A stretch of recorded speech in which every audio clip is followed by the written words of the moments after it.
Graças a paz, igreja. Amém. Nós vamos retomar, nosso tempo de aprendizado aqui acerca da vida de Davi. Nós estamos lá em 1 Samuel. Hoje nós vamos iniciar a leitura do capítulo 20.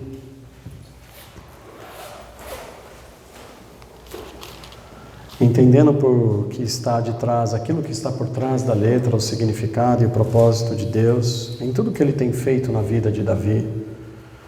Tem sido realmente maravilhoso.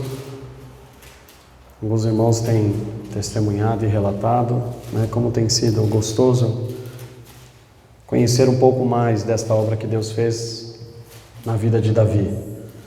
Lá no capítulo 20 de 1 Samuel, lembrando só, recapitulando aos irmãos aqui, o final do capítulo 18, o início do capítulo 19, nós temos Davi sendo grandemente afligido aqui por Saul.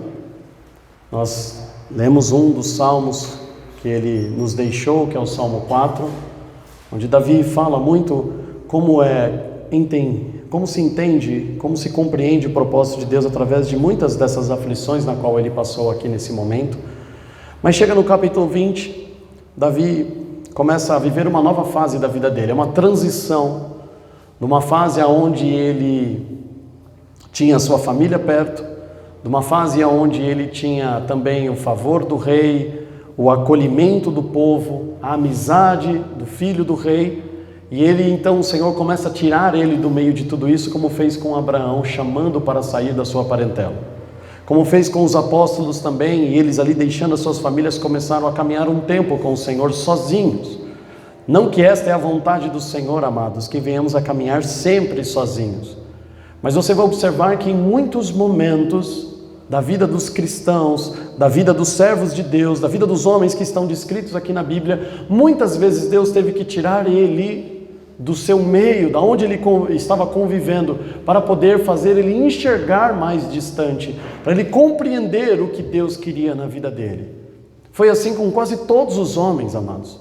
Foi assim com Jacó, foi assim com José, foi assim com Moisés, foi assim, amados, com quase todos os homens. Deus, em alguns momentos, Ele precisa fazer isto, porque se você não estiver sozinho, isolado, como Ele fez com Jó, você não vai entender quem Ele é. Porque não que as companhias, por melhor que elas possam vir a ser, a família, aqueles que estão à nossa volta, não que eles por si só atrapalham essa aproximação de Deus. Não. É que muitas vezes quando nós estamos, amados, nesta relação familiar, de comunhão, da igreja, de tudo isso, e quando tudo está devidamente equilibrado e você distribui a carga, você não sente perfeitamente tudo que Deus quer tratar em particular com você. É muito comum você enxergar essa história se repetindo. Deus levando o homem à sua total dependência, sozinho. E parece muitas vezes tão cruel o que acontece com José, o que acontece com Isaías, o que acontece com Elias, o que acontece com Moisés. Parece ser algo tão cruel, tão difícil, mas é necessário, amados.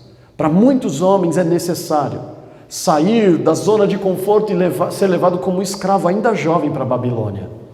Por quê? Porque neste ambiente onde nós vivemos, muitas vezes nós estamos tão atarefados, distribuindo a carga, fazendo tantas coisas com as pessoas, e nós deixamos de compreender e perceber o que realmente Deus quer de nós.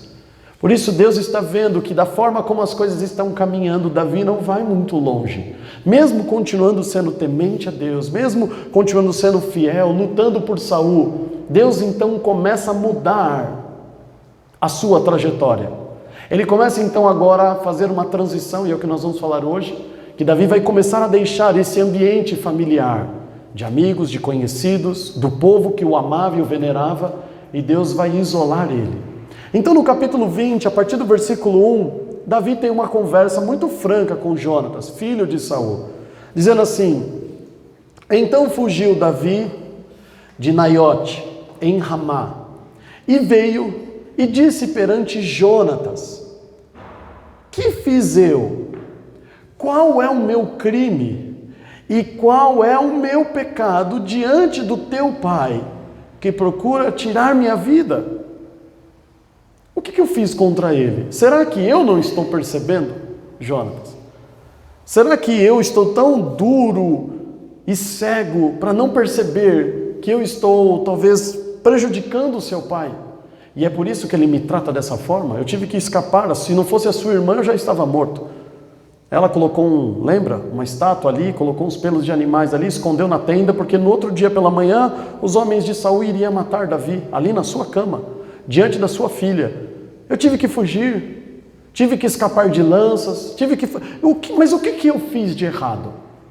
Porque nós entendemos, amados, isso é uma dificuldade imensa do cristão, mas se o cristão conseguir romper essa barreira, amados, tudo é diferente. Eu posso garantir, não porque eu tenho credibilidade para isso, porque é isso que a Bíblia diz. Eu posso garantir aos irmãos, porque a palavra diz que quando você entender que esses conflitos, que essas aflições, elas têm um propósito do seu crescimento e você passar a entender como enfrentar. Não é o simples fato de você estar passando por tribulação que você está crescendo e sendo edificado. Porque você pode passar a vida inteira por tribulação e não entender ela, mas reclamar, murmurar e lutar contra ela. Mas se você compreender o propósito dessa tempestade, como vocês com certeza já ouviram muitos pregadores fazendo uma alusão, um comparativo com o voo da águia, que pega a força da tempestade, que é a favor do gravitacional, que ela empurra você para baixo e ela aflige, e ele usa a força da tempestade para subir e ultrapassar as tempestades e voar por cima delas, aonde o sol brilha forte e radiante. Entender que as aflições e tudo isso que Davi está vivendo com Saul não é para ficar murmurando e nem esperar o tempo passar, como muitos cristãos fazem.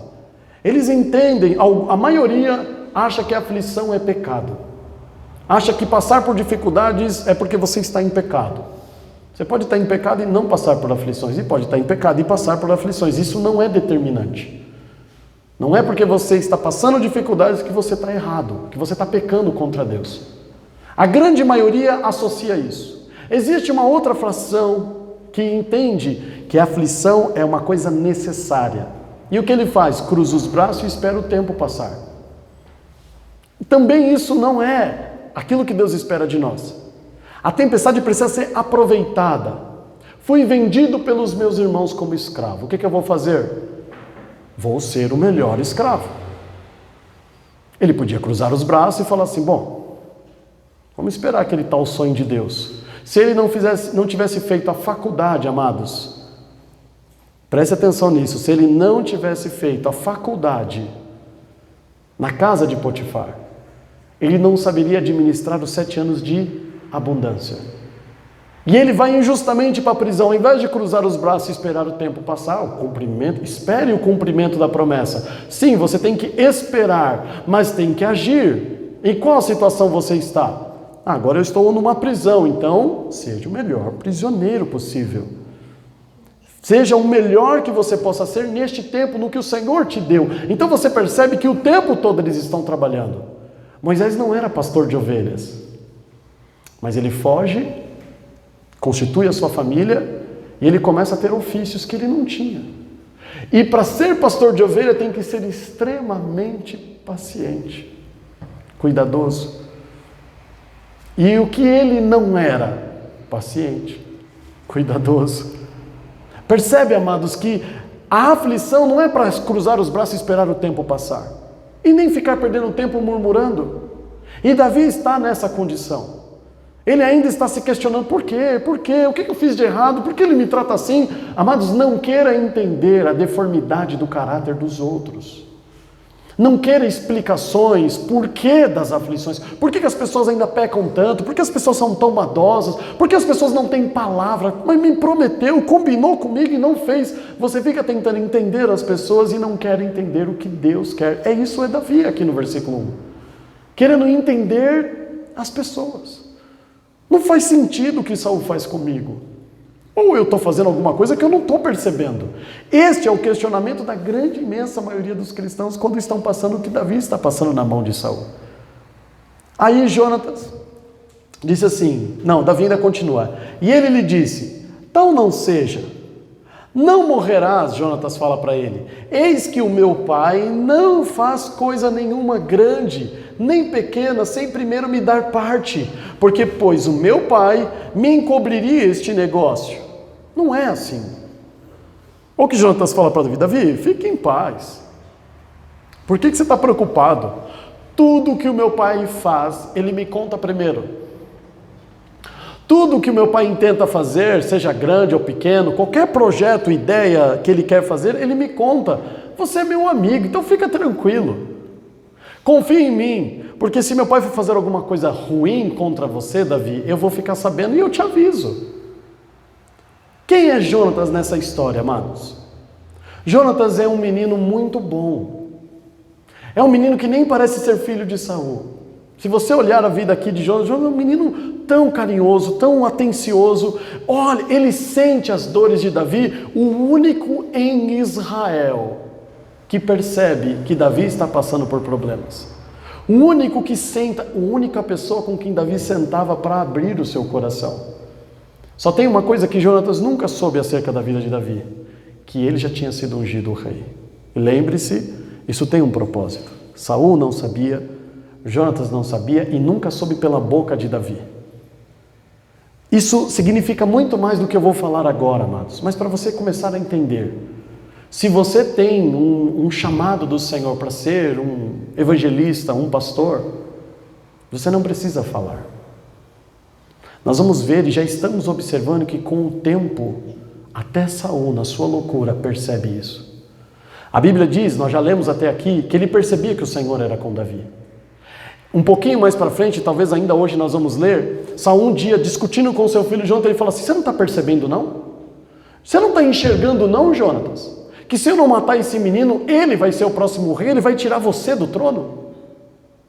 E Davi nunca disse que ele já tinha sido ungido como rei. Até para Saul, tomado por demônios, em pecado, ele já percebia isso. Porque é notório, amados. Não precisa ser espiritual para ver quem é do Senhor e quem não é. Não precisa ser, amados, uma pessoa com grande intimidade com Deus para enxergar isso. O pecador enxerga isso. Você acha que os fariseus não sabiam quem era Jesus? Os fariseus nunca conseguiam pôr a mão nele. Pilatos, ímpio, olha para Jesus e fala assim, esse homem aqui não fez nada, gente. Enxerga a inocência dele sem ele abrir a boca. Saul percebe que Davi já é rei, sem ele saber o que Samuel fez. E aí nós vemos por aí afora os homens tentando provar que foram ungidos por Deus. Se você está tentando provar que você é do Senhor, tem alguma coisa errada com você e não com as pessoas que não perceberam isso. Jonatas fala assim, Davi, fique em paz. Mas amados, Jonatas, apesar de todas as boas intenções, e grave isto que nós estamos falando, não é de boas intenções que chegaremos ao centro da vontade do Senhor. Jonatas não enxergava o óbvio. Sabe o que vai acontecer aqui? Davi vai falar assim, Jonatas, você não está entendendo. Você não sabe quem é seu pai. Só que Davi, amados, ele é um homem tão maravilhoso que ele não expõe quem é o seu pai a Jonatas. Seu pai é terrível. Seu pai já tentou me matar 2 vezes, lembra? Ele estava só na câmera, só ele e Saul. Ele nunca falou que o pai... seu pai 2 vezes tentou jogar uma lança e me matar. Você acredita nisso? Ele nunca, nem com esse homem que era seu amigo, esse jovem que era íntimo dele, ele falava mal de Saul. Ele fala assim, vamos fazer o seguinte, eu vou te dar um conselho. Nós vamos fazer o seguinte, toda lua nova, eu tenho o costume de jantar lá com o rei. Você depois vai ler aqui o capítulo 20 inteiro, fica como lição de casa. Eu vou tentar resumir um pouco. Ele fala assim, toda lua nova, e amanhã é lua nova, eu sempre na lua nova janto com o rei. Minha cadeira está lá. Ele sempre deixa a minha cadeira lá. Vamos fazer o seguinte, Jonas. Eu não vou jantar com vocês e com a sua família. Se o seu pai perguntar ao meu respeito, você fala assim para ele. Davi, eu dei ordem, porque ele disse que ia visitar a família dele lá em Belém. Então eu dei ordem para ele ir para lá. Eu dei ordem para ele ir lá visitar os familiares dele. Se o seu pai falar assim, tudo bem, tá bom, que bom que ele foi ver a família dele. Então eu estou errado, Jonatas. Agora, se o seu pai ficar indignado porque eu não apareci, foi porque ele já tinha um plano contra mim. Jonatas fala assim, não, Davi, isso não vai acontecer. E Davi fala assim, então vamos fazer a prova. Eu vou me esconder e eu não vou lá. E aí, a partir do versículo 11, Jonatas faz isso. Ele faz um pacto com Davi, ele fala assim, Davi, de hoje em diante, nós temos uma aliança. E não se esqueça dessa aliança, amados, porque lá na frente nós vamos entender mais sobre isso. Ele fala assim, Davi, enquanto eu estiver vivo, eu vou lutar por você. Enquanto eu estiver vivo, eu vou lutar pela sua sobrevivência. O que eu puder fazer por você, eu vou fazer. Eu vou defender você até do meu pai, se for necessário. E Jonatas faz o quê? A mesma coisa que Davi falou. Ele chega no jantar e o pai dele não fala nada na primeira noite de lua nova. A cadeira de Davi está vazia. Mas na segunda noite, Saul olha para Jonatas e fala assim, Jonatas, o que aconteceu com Davi que ele não apareceu aqui? Aí Jonatas fala assim, pai, eu dei ordem, eu mandei ele, para não parecer que Davi foi rebelde a um acordo que existia entre eles. Eu dei ordem para ele ir visitar a família dele. Saul então se levanta irado e reage do jeito que Davi disse. Amados, entenda que o que Deus falou com você é para você. Nós temos um péssimo hábito, e eu aprendi uma vez com o pastor Disseu isto. Ele falava assim, existem coisas que Deus compartilha com você, meu querido, que você tem que trazer para a igreja, para todo mundo. É uma palavra de edificação para a igreja. Existem palavras que Deus vai falar com você que é só você, sua esposa e seus filhos. É só a sua casa. Se seus filhos já saíram de casa, é só você e sua esposa. É só para vocês dois. Mas existem coisas que Deus fala com você que é só com você. Não adianta você querer explicar. As pessoas não vão entender. Você vai ter até dificuldade para explicar o que você sentiu e o que Ele falou com você. Você sabe perfeitamente o que Deus disse, mas você não consegue expressar isso. E as pessoas não compreendem. E ele o tempo todo queria mostrar isso para Jonatas, mas Jonatas não enxergava que Davi estava correndo risco de vida. Mas Jonatas não percebia.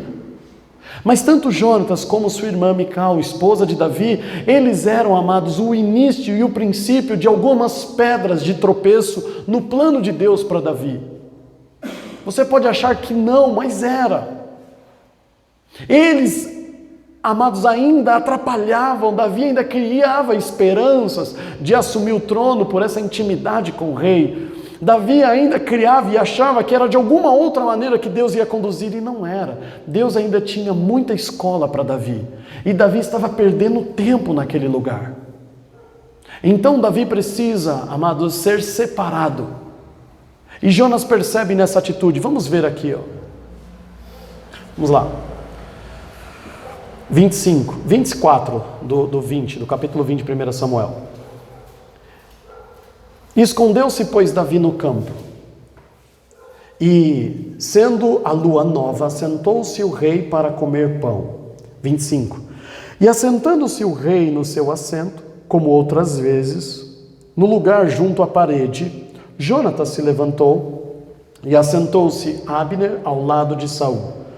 E o lugar de Davi apareceu vazio.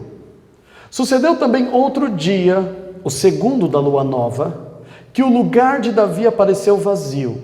Disse, pois, Saul a Jonatas, seu filho, por que não veio o filho de Jessé nem ontem, nem hoje a comer pão?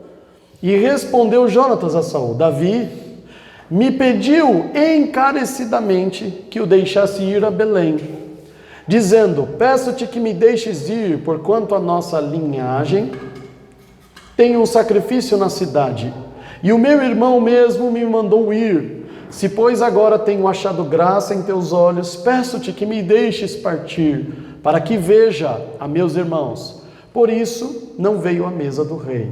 30. Então se acendeu a ira de Saul contra Jonatas, e disse-lhe, filho da perversa, em rebeldia, não sei eu que tens elegido o filho de Jessé para a vergonha tua e para a vergonha da tua nudez, da tua mãe? Você não está percebendo que esse cara vai acabar com você, Jonatas? Você não está percebendo que ele vai destruir o nosso reino e ele que vai se assentar aqui, não vai ser você. Olha o que ele chama o próprio filho, amados.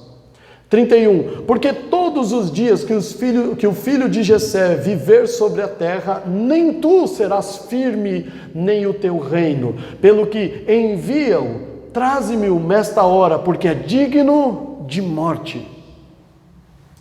Esse sentimento, amados, que Saul tinha por Davi, Davi já sabia faz tempo. Davi já enxergava isso faz tempo. Talvez o Senhor, talvez, eu não estou afirmando aqui, é minha visão. Talvez desde o dia que ele foi ungido, o Senhor já tinha dito a Davi: Davi, toma cuidado com Saul. Tome cuidado com as coisas que são dele. Tome cuidado quando você estiver na presença dele. Mas ninguém mais enxergava isso. O povo não via isso. Jonatas, filho íntimo de Saul, não via isso. Não fique assustado porque ninguém vê o que você somente vê.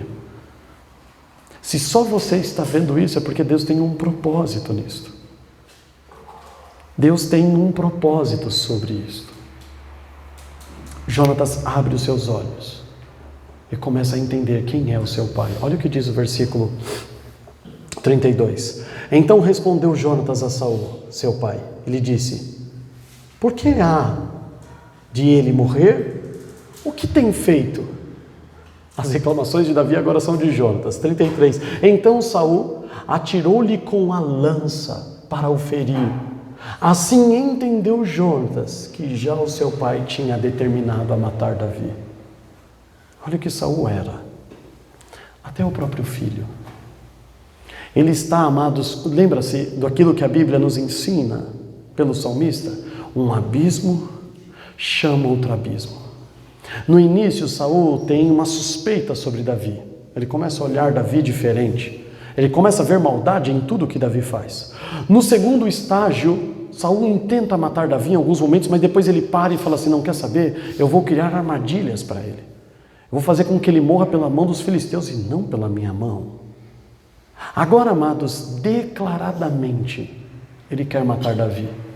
E ele está disposto a passar por cima de quem for necessário, inclusive o seu filho, para isso. Jonatas teve que ter uma lança sendo jogada na sua direção para o ferir e matar pelo seu próprio pai, para entender que ele estava, amados, já um abismo sobre outro abismo. Não tem conserto.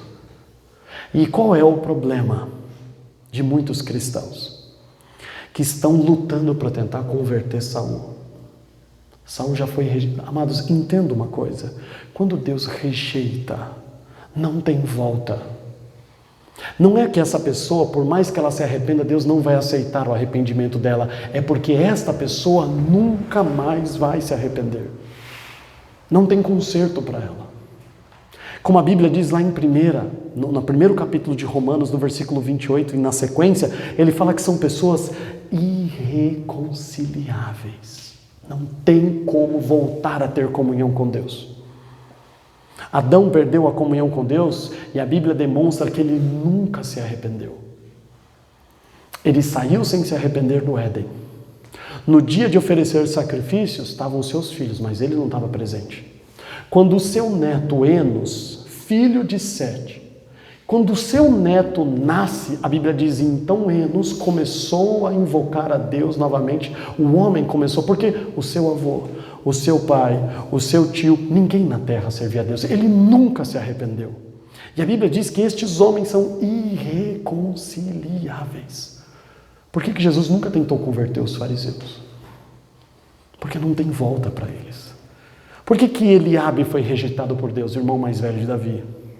Depois você vê as atitudes. Por que Deus já rejeitou Saul lá no capítulo 16? Falou assim: Samuel, eu já rejeitei esse homem. Você fala: que Deus duro. Com o tempo você vai ter até o filho, ele tenta matar.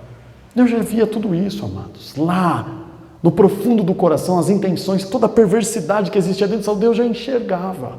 Então, se ele rejeitou, não tenta você consertar. Eu vejo muitos cristãos, amados, tentando consertar ministérios, pastores, tentando consertar gente e gastando a sua vida, correndo risco de vida, como Davi, tentando consertar uma coisa que Deus já rejeitou. Já rejeitou. tentando fazer ressuscitar, usando palavras e profecias e partes da Bíblia para falar, não, eu acredito que mesmo que ainda que esteja morto, o Senhor pode reviver. Cuidado, amados, aquilo que está morto, Deus tem poder para reviver, sim, mas aquilo que Ele já rejeitou, não tem, é irreconciliável. Assim eram os fariseus. Por isso Jesus não perdia tempo com eles. Por isso que Jesus não gastava uma ficha sequer com eles, uma chance, uma palavra para ver se brotava alguma coisa, nada. Ele não dava uma palavra de conselho, de ensinamento a eles, só de repreensão, só de juízo, só de condenação. Raça de víboras. A César vocês dão o que é de César e a Deus o que é de Deus. Acabou. Ele não dava o que eles queriam. Ele não dava o que os fariseus desejavam. Ele dava só, amados, palavras de condenação. Entenda isso. Davi já estava enxergando isso. Jonatas começa a enxergar isso. Então Jonatas chega para Davi, faz um acordo na sequência aqui, você vai ver depois na sua casa. Ele dá um sinal para Davi, lançando flechas com o seu ajudante, dizendo assim, Davi, a coisa está feia aqui, é melhor você fugir mesmo.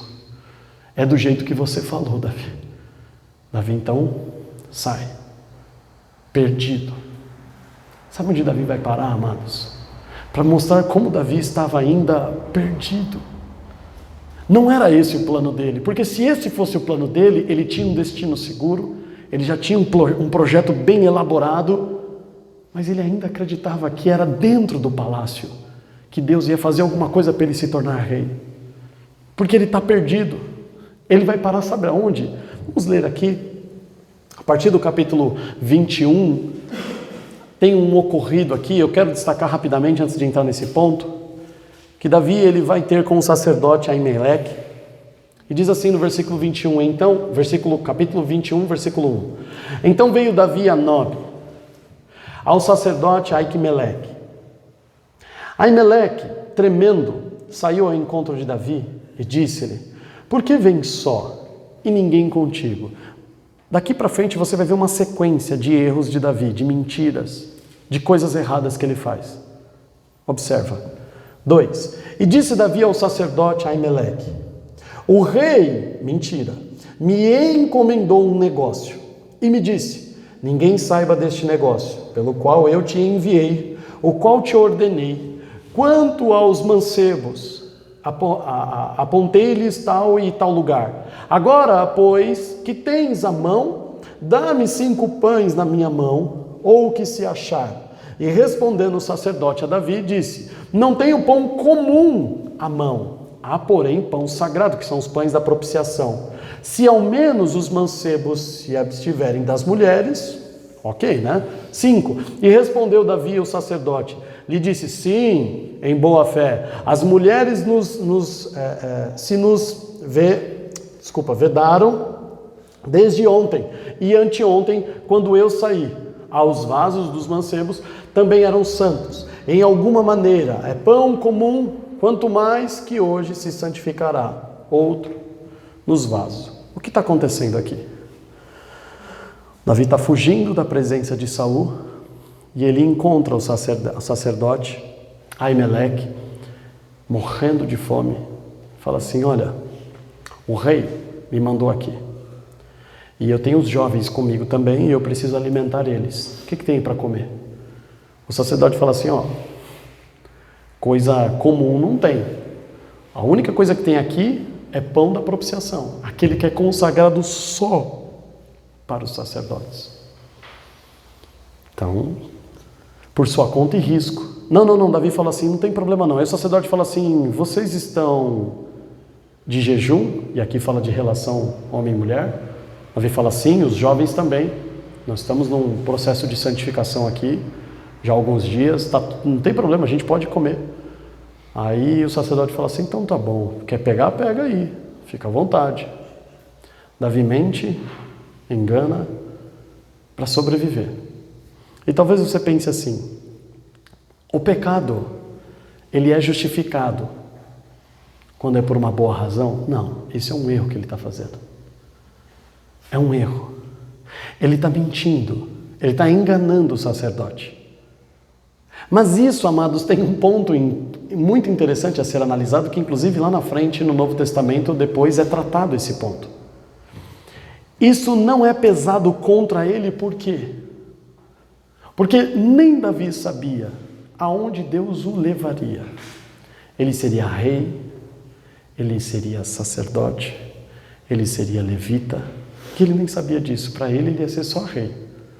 Rei é o de menos, amados, o que Davi seria. Rei é a coisa que tem menor importância do que Deus seria na mão dele.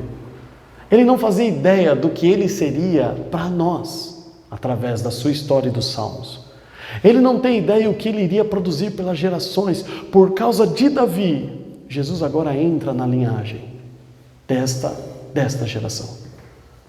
Ele nem tinha ideia disso. Ele engana o sacerdote para isso.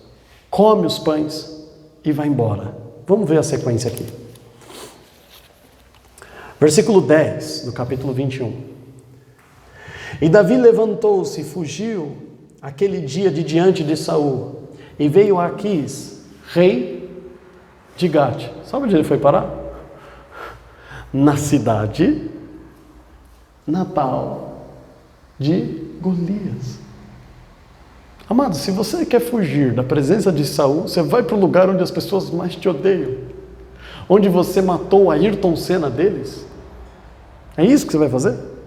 Olha como Davi está perdido. Ele não se proveu de pão para a sua viagem. Ele está desesperado. Ele vai para a cidade do seu inimigo maior, daquele que o tornou famoso. E ele cai, amados, não só na cidade, mas nas mãos do próprio rei, que teve o seu poder reduzido por causa dele. Olha como Davi está perdido. Versículo 11. Porém, os criados de Aquis lhe disseram: não é este Davi, rei da terra? Não se cantava desde nas danças, dizendo: Saul feriu os seus milhares, porém Davi os seus 10 milhares.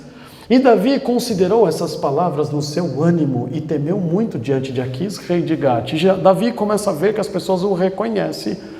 E ele fala: meu Deus, o que eu estou fazendo aqui?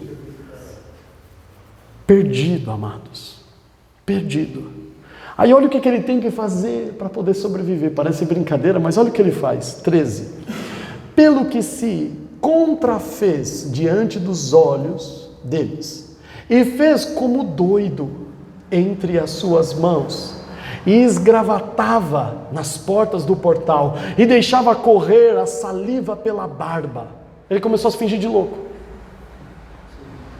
Ele começou a gritar, dar cabeçada nas portas, ele começou a esbravejar, começou a babar.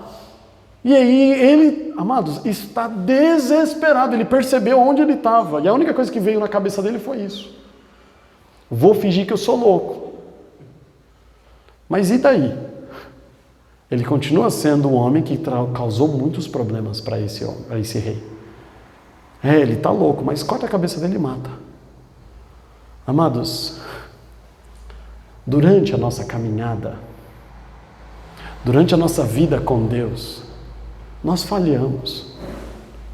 E se não é a misericórdia de Deus, amados, e se não é a grande, imensa misericórdia de Deus, que todos os dias é renovada, nos dando mais uma vez uma chance, nos dando de novo uma chance, nós morreríamos, nós caímos na mão do nosso maior inimigo, e ele não faz nada com Davi. Ah não, Deus deu sabedoria a ele. Você acha que Deus faria isso, amados? O Deus que eu conheço, sabe o que ele fez lá em Sodoma? Ele cega os homens, e aí ele foge. O Deus que eu conheço faz descer fogo do céu para mostrar quem Ele é. O Deus que eu conheço faz sinais e prodígios, não faz você se fingir de louco. Isso aqui foi Ele. O que é, amados, manifestada a misericórdia de Deus não é a sacada de Davi para se fingir de louco.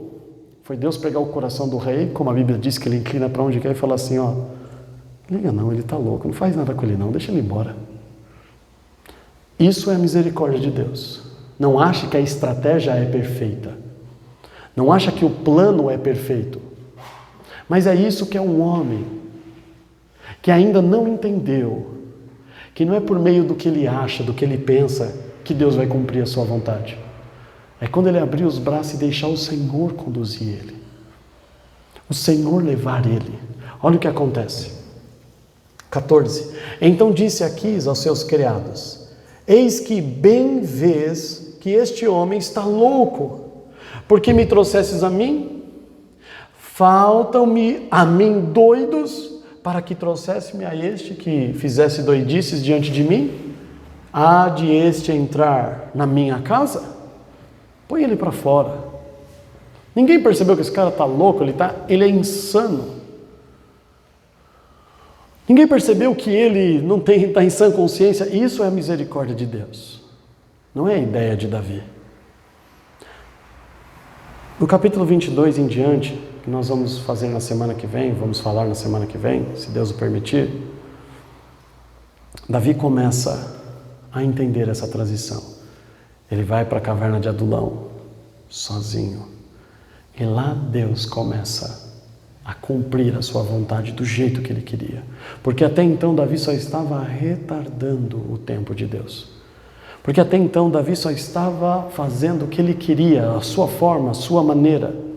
Um pouco antes de chegar no versículo 10, que nós iniciamos a leitura aqui do capítulo 21, antes de sair da presença do sacerdote, Davi está preocupado se ele vai encontrar alguém pelo caminho.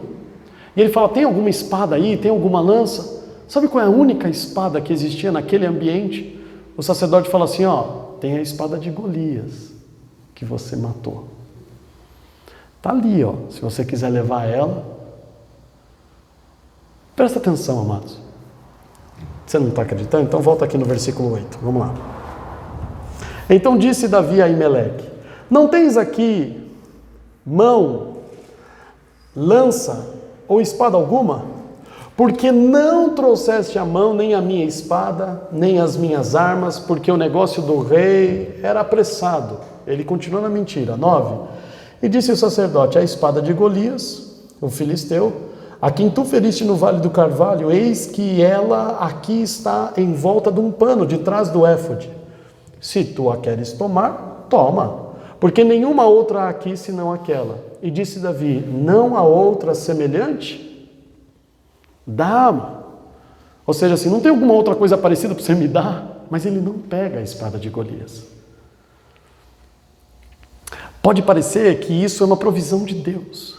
Ele está fugindo, está sendo caçado, e ele sabe disso. Senhor, tem alguma espada aí para mim? Tem alguma arma? Tem alguma coisa que eu possa me defender? Porque vai que acontece alguma coisa, eu encontro alguém no caminho, eu tenho como me defender. E aí parece uma provisão de Deus. Você deu sorte, tem uma espada e é uma espada boa, a espada de Golias, e ela tem uma importância muito grande para você. Ainda bem que Davi, como os cristãos não deve ser, tem aquele saudosismo. Ele fala: mas não tem outra para me dar? Essa daí eu não vou levar. E se ele chega na terra de Golias, com a espada de Golias? Você acha que o plano dele ia funcionar? Nem ele sabia o que se daria. Ele foi pego pelos homens do rei. Amados, o cenário do capítulo 21, aqui, do 20 e do 21, é um cenário de Davi perdido. E é nesses momentos que ele está perdido que Deus vai tirar ele do meio de tudo que ele conhece e o levar a um lugar escuro, sozinho, frio, e lá Deus vai falar: agora é comigo, do meu jeito. Você só vai escutar, você só vai obedecer. Isto foi necessário, amados. Esse período sombrio da vida de Davi foi necessário. Esse período de solidão, isolado, foi necessário. Esse período de caminhar, e caminhou por um bom tempo sozinho, amados, até que Deus foi colocando as pessoas certas no seu caminho. Esse foi um período terrível na vida de Davi, em que talvez ele começou a conflitar até se Deus era com ele ainda. Tudo, amados, estava lutando contra ele. Mas entenda que se o Senhor nos levantou, se Ele nos ungiu, como fez assim com Davi, Ele está em tudo e em todo o propósito, a sua vontade há de se manifestar. A única coisa que pode impedir somos nós, as nossas escolhas, os nossos caminhos, a nossa insistência em querer salvar um Saul que já foi rejeitado por Deus, que não tem condição alguma de se reestabelecer porque é irreconciliável. Isso tudo, amados, é fruto de uma insistência, da dureza, da insistência de Davi em achar que Deus vai fazer da forma que ele imagina, de que ele espera. Isso é que atrapalha. Isso é o que retarda o tempo de Deus. Vai falar, Senhor, vai do seu jeito, vai da sua maneira, vai à sua forma, o que o Senhor me der a fazer, eu vou fazer com amor, com prudência, eu vou estar sensível, eu vou estar o tempo todo atento para ouvir a tua voz. E se for algo que é ilegal, errado, prejudica Saul, mesmo que Saul me odeie, eu não vou fazer. E assim, amados, Deus faz o seguinte, isola Davi. E a vida de Davi muda agora, a partir do capítulo 22. É outra vida. É outro entendimento, é outra maturidade, é um outro crescimento. Agora Davi está começando a ser forjado como uma arma nas mãos de Deus. Porque até então, são promessas e notório que a graça de Deus estava sobre ele. Mas o que ele estava fazendo pela vontade do Senhor? Nada. Nada ainda. Então Deus tira ele dessa zona de conforto que havia nele, na vida dele, e o conduz para ser ensinado por Deus. Porque isso também faz parte da vontade e do propósito de Deus. Jó declara, a gente só quer o bem, né? Mas e quando Deus tira? A gente também tem que reconhecer Ele. Reconhecer o Senhor em todos os seus caminhos. Esse é o propósito. Amém?